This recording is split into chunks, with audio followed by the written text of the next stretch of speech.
Hai, salam kenal semuanya.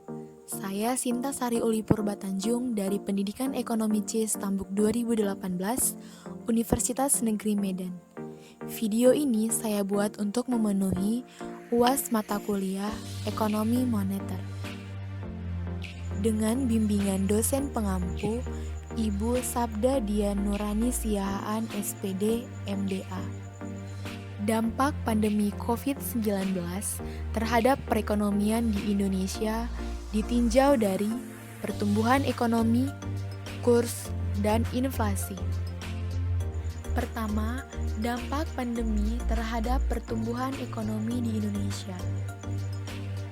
Ekonomi Indonesia triwulan 1 2020 terhadap triwulan sebelumnya mengalami kontraksi sebesar 2,41%. Dari sisi produksi, penurunan disebabkan oleh kontraksi yang terjadi pada beberapa lapangan usaha. Dari sisi pengeluaran, penurunan disebabkan oleh kontraksi pada keseluruhan komponen pengeluaran.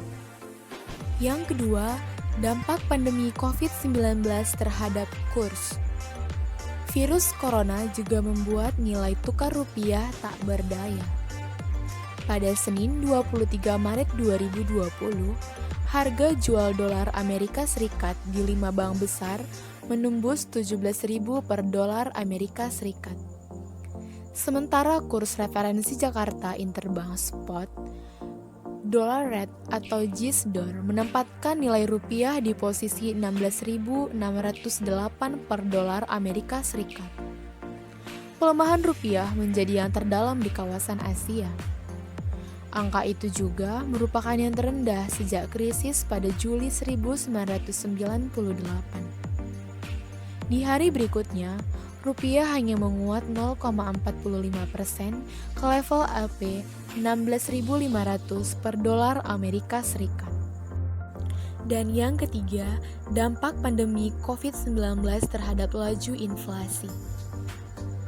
Berdasarkan hasil rilis BPS, inflasi indeks harga konsumen atau yang disingkat dengan IHK pada tahun 2020 tercatat sebesar 0,08% atau sebesar 2,67% year on year. Lebih rendah dari perkiraan Bank Indonesia.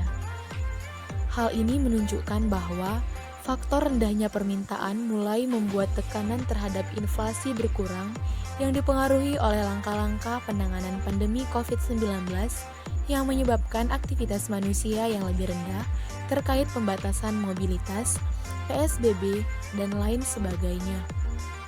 Kondisi tersebut juga mempengaruhi perakiraan inflasi pada saat Ramadan dan Idul Fitri yang lebih rendah daripada data historisnya. Bank Indonesia meyakini sampai dengan akhir tahun 2020, inflasi akan terkendali dan rendah di kisaran sasaran 3 ± 1%.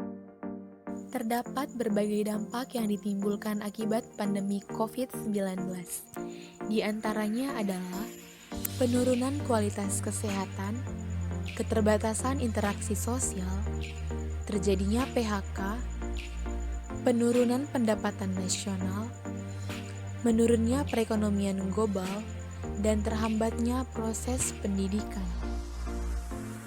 Akibat dari banyaknya dampak yang ditimbulkan pandemi COVID-19, pemerintah perlu tegas dalam mengambil perannya, seperti memberikan penyuluhan dan edukasi online, melakukan tindak penyelidikan terhadap pandemi COVID-19, membuat peraturan pencegahan, melakukan pengendalian harga alat medis, dan memberikan bantuan dana COVID yang adil dan merata pada masyarakat.